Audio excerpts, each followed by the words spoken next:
जल्दी जल्दी करो, अभी और लोगों का बाल काटना है, लेट हुआ तो मार पड़ेगा।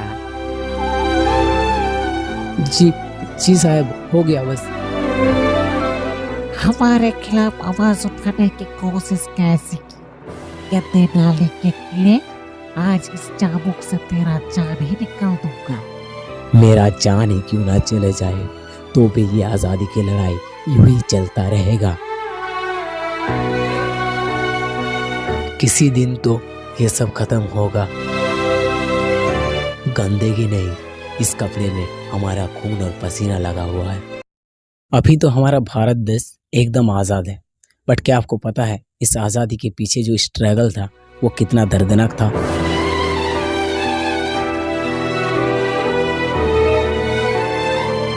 इस जगह की दीवारें, यहाँ की ईंटें, यहाँ की हर वो छोटी छोटी चीज़ों के पीछे एक बहुत बड़ा कहानी छुपा हुआ है।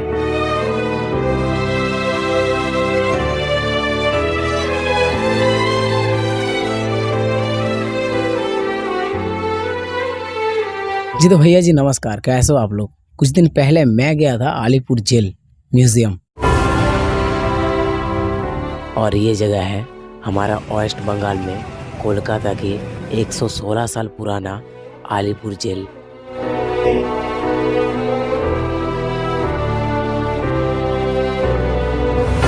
और इस जेल का निर्माण 96 में किया गया था।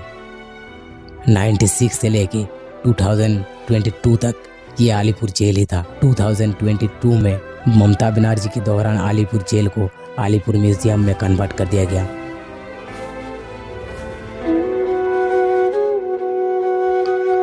इस अलीपुर जेल को 1864 में वेस्ट बंगाल का पहला केंद्रीय जेल का दर्जा भी मिला था। और जैसे आप इस गेट के अंदर एंट्री करते हो, आपको मन को शांत कर देने वाला एक बहुत ही खूबसूरत सी फूलों का बगीचा मिल जाएगा।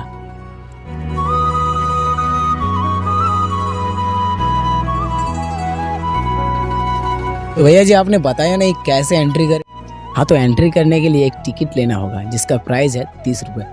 अच्छी तरह से देखने के लिए या घूमने के लिए आपको यहाँ एक मैप मिलेगा, और आप इस मैप को देख के ये जगह का अंदाज़ा लगा सकते हो कितना बड़ा है।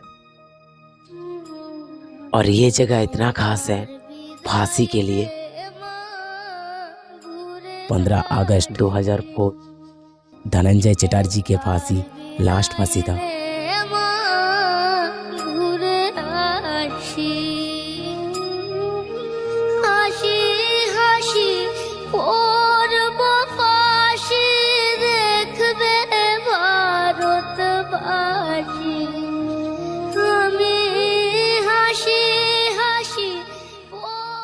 और यह है फांसी का मंच, जहाँ पर आज़ादी की लड़ाई में जो भाई साहब लोग थे उनको यही पर फांसी दिया जाता था। एक बार विदाई दे माँ, घूरे आशी। एक बार विदाई दे माँ, घूरे आशी।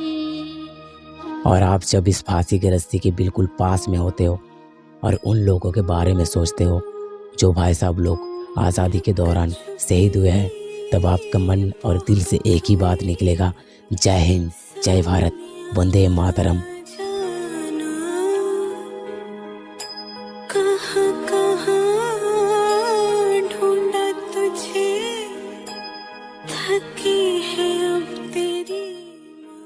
और ये फांसी भी बहुत ही दर्दनाक तरीके से दिया जाता था।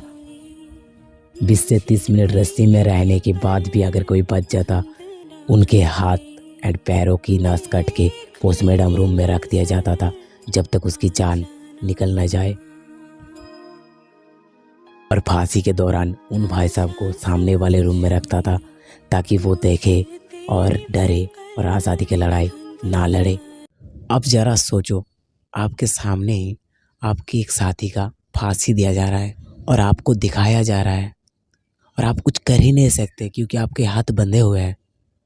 सच में ऐसे टाइम में ना हर एक आदमी का रूह कांप उठता है। नाईलाल दत्त, सत्येंद्रनाथ बोस, रविंद्रनाथ दत्त, गोपीनाथ साहा और भी भाई साहब है जो इस जेल में आज़ादी की लड़ाई के दौरान शहीद हुए थे। 10 মাস 10 দিন পরে জন্ম নেব মা। और आप जब ऐसी जगह पे होते हो, आप मन ही मन में इंडियन होने का प्राउड फील करते हो। 10 মাস 10 দিন পরে জন্ম নেব মাসির করে মা গো, তখন और इसी के साथ साथ आप आ पहुंचोगे नेताजी सुभाष चंद्र बोस के सेल में।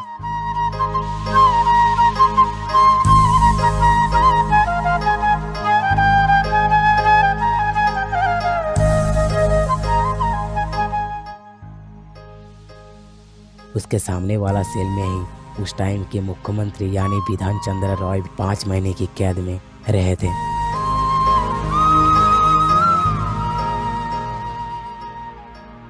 नेताजी सुभाष चंद्र बोस को भी 9 महीने की कैद में रखे थे और ये 9 महीने का टाइम नेताजी किताब पढ़ के एंड ध्यान करके बिताया है।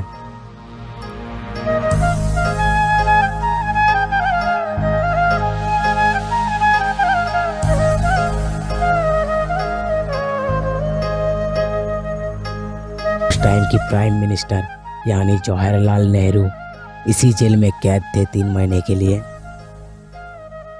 और इसी के दौरान उनकी बेटी इंदिरा गांधी भी बीच बीच में उनसे मिलने आया करता था और इसी जगह पर बैठ के उनका वेट करता था।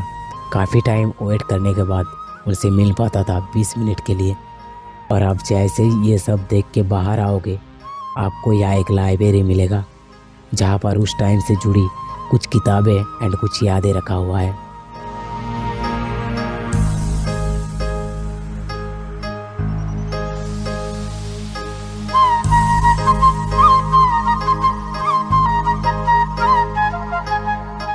और लाइब्रेरी से निकलते ही सामने एक टावर देख पाओगे और उस टाइम पर इसी टावर के ऊपर से कैदियों के ऊपर नजर रखा जाता था। हिंदुस्तान हिंदुस्तान हिंदुस्तान। और जैसे ही आप टावर के अंदर आओगे उसी टाइम से जुड़े हुए कुछ यादें देख पाओगे, जैसे कैदियों के कपड़ा वगैरह और बहुत कुछ।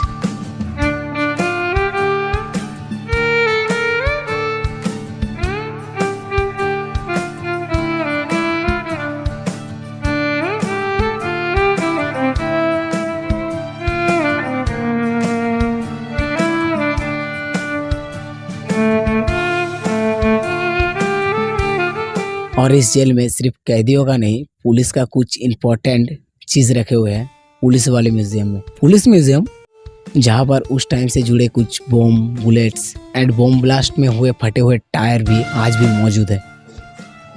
ये पीतल का बॉम्ब है। ये क्या है मुझे शायद पता नहीं। ये बॉम्ब है।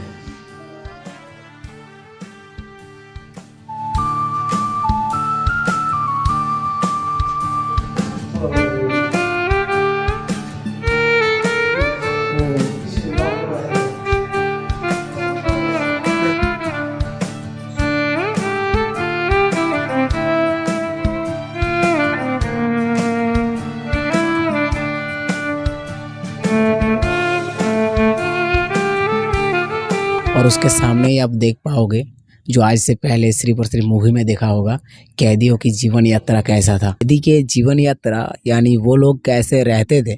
हाँ, वो भी बहुत स्ट्रगल वाला था। एक ही रूम में सब कुछ, खाना भी वहीं पर बनाते थे, सोते भी वहीं पर, नहाते भी वहीं पर।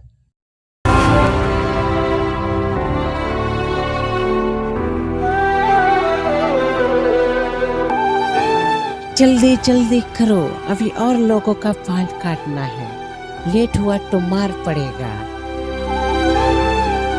जी साहब, हो गया बस। हमारे खिलाफ आवाज उठाने की कोशिश कैसी की, गद्दे नाले के किले, आज इस चाबुक से तेरा जान ही निकाल दूंगा। मेरा जान ही क्यों ना चले जाए तो भी ये आज़ादी की लड़ाई यूं ही चलता रहेगा। किसी दिन तो ये सब खत्म होगा। गंदगी नहीं, इस कपड़े में हमारा खून और पसीना लगा हुआ है। लो भाई, अब भी नहा लो, सबन कम ही है, ऐसे ही नहा लो। भाई देखना, एक दिन हम भी इस जेल से निकल जाएंगे और हमारा भारत भी आज़ाद हो जाएगा। हाँ यार, हम लोगों को सब एक साथ होकर लड़ना होगा, तभी हमारा जीत होगा। हाँ ठीक ही कह रहे हो, लेकिन कैसे होगा? भाई चिंता मत कर, भरोसा रख। तू थोड़ी देर इनके पास सो के आराम कर ले।